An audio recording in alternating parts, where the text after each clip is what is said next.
High resolution video കാണുവാൻ എല്ലാവർക്കും താല്പര്യമുണ്ടാകും. എന്നാൽ പിസിയിൽ വീഡിയോ കാണുമ്പോൾ ശബ്ദം മാത്രമാണ് കിട്ടുന്നത്. സ്ക്രീൻ ബ്ലാക്ക് ആയിരിക്കും. ഇതിന് വളരെ സിമ്പിളായ ഒരു മാർഗ്ഗമുണ്ട്. പറയാം. അതിനു മുൻപായി ഇത്തരം വീഡിയോകൾ എവിടെ നിന്ന് കിട്ടും എന്നുകൂടി പറയാം.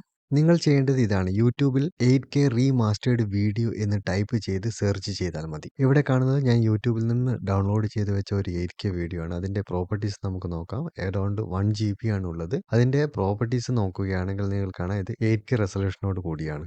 പക്ഷേ ഈ വീഡിയോ നമ്മൾ പ്ലേ ചെയ്യുമ്പോൾ ഞാനിവിടെ ഡബിൾ ക്ലിക്ക് ചെയ്യുകയാണ്. ഇതേപോലെയാണ് വരുന്നത്. ബ്ലാക്ക് ആയിരിക്കും. പക്ഷേ സൗണ്ട് മാത്രം നമുക്ക് കേൾക്കാൻ കഴിയും. സൗണ്ട് ഞാനിവിടെ മ്യൂട്ട് ചെയ്തിട്ടുണ്ട്. കാരണം കോപ്പിറൈറ്റ് പ്രോബ്ലം ഉണ്ടാകാൻ സാധ്യതയുണ്ട്. ഒരു സെറ്റിംഗ്സും ചേഞ്ച് ചെയ്യാതെ വീഡിയോ പ്ലെയറിന്റെ സഹായമില്ലാതെ ഈ വീഡിയോ എങ്ങനെ കാണാമെന്ന് നോക്കാം. നമ്മൾ മുമ്പ് പ്ലേ ചെയ്ത് കണ്ട ആ വീഡിയോ ഇവിടെയുണ്ട്. ഏതെങ്കിലും ഒരു ബ്രൗസറിൽ ഇവിടെ റൈറ്റ് ക്ലിക്ക് ചെയ്ത് ഓപ്പൺ വിത്ത് കൊടുത്ത് ഞാനിവിടെ ബ്രേവ് ബ്രൗസറാണ് ഉപയോഗിക്കുന്നത്. നിങ്ങൾക്ക് ഏത് ബ്രൗസർ വേണമെങ്കിലും ഉപയോഗിക്കാം. വീഡിയോ വളരെ പെർഫെക്റ്റ് ആയിട്ട് യാതൊരു ലാഗും ഇല്ലാതെ പ്ലേ ചെയ്യുന്നത് കാണാം. ഇതിന് ഇന്റർനെറ്റിന്റെ ആവശ്യമില്ല. മറ്റൊരു മാർഗ്ഗമുള്ളത് ബ്രൗസർ ആദ്യമായി ഓപ്പൺ ചെയ്യുക. എന്നിട്ട് അതിന്റെ സെർച്ച് ബാറിലേക്ക് ഈ വീഡിയോ ഡ്രാഗ് ചെയ്യുക. അതിനുശേഷം എന്റർ കൊടുക്കുക. വീഡിയോ ഇതേപോലെ സ്മൂത്ത് ആയിട്ട് വളരെ പെർഫെക്റ്റ് ആയിട്ട് പ്ലേ ചെയ്യും. വീഡിയോ ഇഷ്ടമായാൽ ലൈക്ക് ചെയ്യാനും ഷെയർ ചെയ്യാനും സബ്സ്ക്രൈബ് ചെയ്യാനും മറക്കരുത് എന്ന് ഓർമ്മിപ്പിച്ചുകൊണ്ട് മറ്റൊരു വീഡിയോയുമായി വീണ്ടും കാണാം. ബൈ.